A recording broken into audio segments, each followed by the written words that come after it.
I feel a little lighter. Yeah. I mean, while we're talking about, letting our light shine and being light, like I was getting my own revelation too, that was so good of just something I needed. It's really what it boils down to, and feeling lighter, like you said. And I was getting this vision during the episode too of little Nikki in Mm. just like a flashback. Not the whole scene, as we've talked about, just a flashback when I was little and I was scared and I was in the corner and I was hiding. And I was dark, like the whole image was dark. And then I saw Jesus walking behind me. But like you said with Moses, like he was not the brightest bright light, but just that calming Mm.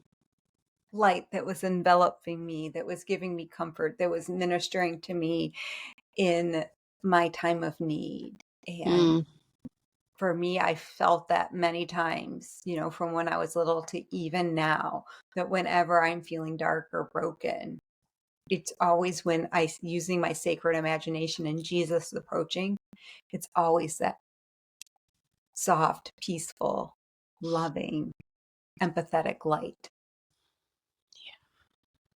I feel that And it strongly. radiates off of him to me and helps minister to me right where I need it in that moment. Yeah, it makes me think of like one of his names is the Prince of Peace. Mhm. It's like he has a wattage of light for every part of his name Yeah. and every fruit of the Spirit. Yeah. That's cool. Yeah. And then I didn't say the scripture during the episode, but I think it's really important. Matthew 5:16. Did you say that one? Oh, we read the whole Yes. 5:16. Yeah. Yes. And this part was highlighted to me that I had written down. Let your light shine before others that they may see your good deeds and praise your Father in heaven, like you said. Yeah. Like, yeah, let your light shine before others. And it's not our good deeds, but we don't want to take credit for it, but we always want to give the credit to our Father in heaven Right. for those gifts that he's given us, that we're able to use them to help others. And I think that's where that whole, like, we were talking about in the episode at the end, the 7-day shine challenge Mhm. and that servant act, Yeah. because it's highlighting your good deeds, Mm. but it's not about you. Right. And it even flips the script in my brain on like what we talked about in the episode too, when I talked about how in culture and social media being like, you're too much for that room, leave it. And it's like, that's back to you. This isn't about you. Yeah. You need to stop and ask, are these the right people? And then get the answer for that. And if the answer is yes, and be like, Lord, what is it that you need to work on in me? What do you need so my deeds Yeah. come out as glory instead of I'm not liked? Right. Yes. And when you walk into a room like that that's feeling like it's full of a certain persona, right? We've been in those rooms, right, Hope, where everybody's like trying to lock in on the same thing and the same mindset and the same goals and the same, and we gotta all be the same. We all gotta do it the same. We all gotta just do it. And if we're feeling a little uncomfortable or like these aren't my people or I'm feeling like the oddball out, it's like, God, yes, you are the oddball. God put you in that room for a reason. Like you just said, Hope, who is it that you want me to seek out, Lord? And how do you want me to show up? And what do they need to hear in this moment?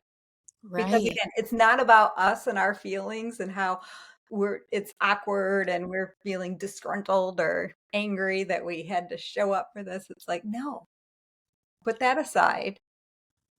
And what am I on mission here? Do you want me to stay? If so, what's my next right step, God? Exactly. Exactly. And I feel like all this really shows the beauty too of having diversity in friends, not necessarily like, believers and non-believers, though the Lord may like lead you to that, because we've talked about community and the importance of having, like-minded thinkers, but having people that are all at that different level of light. And I know I also mentioned that pretty early in the episode, but as we're speaking about this, I'm still thinking about how even in one-on-one conversations, sometimes I would feel too much. But it's because I'm comparing to their light and their wattage, and I'm not supposed to be. So again, I was making it about myself. So it can be the big picture of a big room, or it can be those one-off conversations where the Lord very may have like orchestrated this friendship to be complementing to each other. Those two lights, boom, they spark into a firework, right? Yes. But you got to let it. You got to choose and seek Him in that journey of that friendship or that relationship or however it unfolds for you. Yes.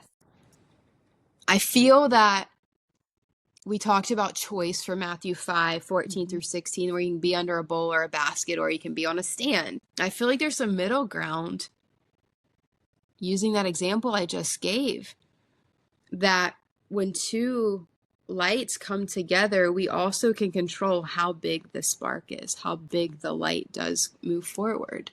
And it's directly linked to, it's going to sound kind of worldly, but like our love of ourselves as the Father sees us, our identity in Him. And if we go back to the episode where we talked about what the Lord showed me about the beauty of flowers, and He's saying, hey, everyone's starting to love those because they're understanding without even realizing it, that that's the beauty I have in them. As we align with that mindset, the spark gets bigger and brighter as we collide with other people. Yes. That's beautiful. Yeah. It is beautiful. That's what I felt like for this episode when we first talked about it, is he wanted a highlight of beauty and an individuality, but that is beautiful. Yeah. Well, as you're just talking, Hope, this is a silly analogy, but I was thinking of a sparkler.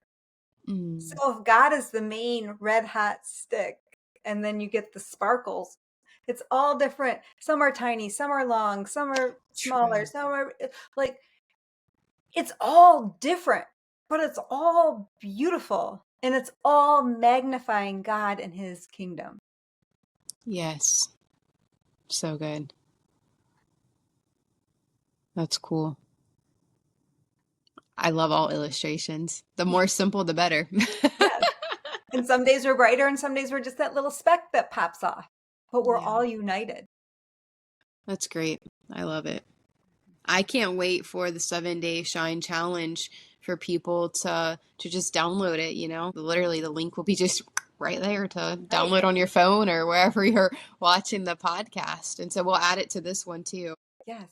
And it's just an outline. Say you just like day one and you want to do day one for 7 days, go for it. Ask God, like, all right, here's a 7-day challenge. How do you want me to use this, God?